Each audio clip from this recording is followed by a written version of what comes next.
Je crois beaucoup à l'idée de l'entreprise qui contribue aux objectifs du développement durable, qui contribue donc à la réduction des impacts sur le climat. Donc ce que nous avons fait, un peu avant d'ailleurs la COP 21 et après également, c'est plusieurs choses. La première, c'est de prendre des engagements de réduction de nos propres émissions de gaz à effet de serre, des engagements datés, chiffrés, de prendre des engagements qui permettent aussi de faire éviter des émissions de gaz à effet de serre à nos clients. Et pour cela, on est entré dans une logique d'invention d'un autre modèle économique, un modèle qui soit plus climato-responsable. L'économie circulaire représente ce type de modèle. Pourquoi? Parce que structurellement, il permet d'éviter des émissions de gaz à effet de serre et de protéger la ressource, puisqu'à partir d'un déchet, il valorise des ressources qu'on appelle des ressources secondaires. Et puis troisième chose, nous avons aussi fait le lien entre le climat et l'eau, parce qu'on a beaucoup parlé d'énergie pendant cette période, on a peu parlé des conséquences du réchauffement climatique sur l'eau. Et là, on a fait deux types de choses. D'abord, être à l'origine d'une initiative volontaire qui a été adoubée par le ministère de l'Environnement et qui a été reconnue au titre de l'agenda des solutions pour la COP 21 et la COP 22, qui s'appelle l'Alliance des entreprises pour le climat et qui en fait rassemble les entreprises qui s'engagent à d'abord mesurer l'empreinte de leur activité sur l'eau et à réduire cette empreinte. Donc c'est assez original parce que cette initiative, au fond, de rassembler des entreprises autour d'un sujet, c'est peu fréquent.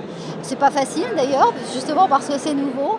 Et en même temps, ça marche, ça crée une communauté de bonnes pratiques qui est en tant que telle mobilisatrice. Et c'est, il nous semble aussi, le rôle d'une entreprise comme Suez que d'être en capacité d'avoir ce rôle de mobilisation de nos pairs, c'est-à-dire des autres entreprises. Et on a pris aussi des engagements sur l'eau, et notamment notre capacité à mettre sur le marché, si je puis dire, ce qu'on appelle des eaux alternatives. Donc là, on rejoint cette logique d'économie circulaire. Ça veut dire quoi? Des eaux alternatives, ça veut dire être capable d'utiliser, de réutiliser des eaux qui ont été salies, traitées, mais qui, avant d'être rejetées dans les milieux naturels, peuvent avoir une seconde vie, notamment une vie pour l'eau industrielle, une vie pour l'agriculture.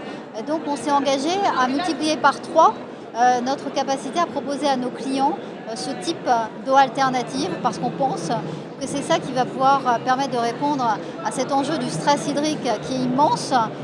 En France, même si certains disent le contraire, en France il y a des régions où il y a du vrai stress hydrique, et puis évidemment dans un grand nombre de pays à l'international.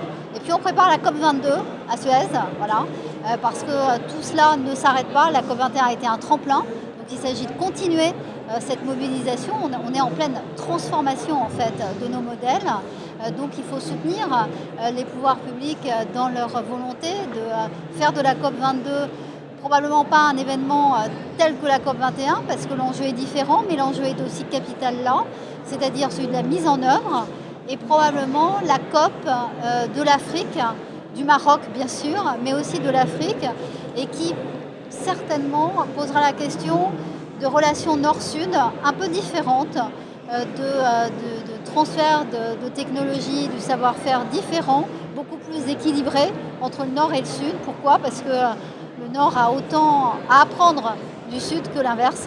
Et je crois que c'est ça aussi qu'il faut inventer ensemble maintenant, ce qu'on a l'intention de faire à la COP 22.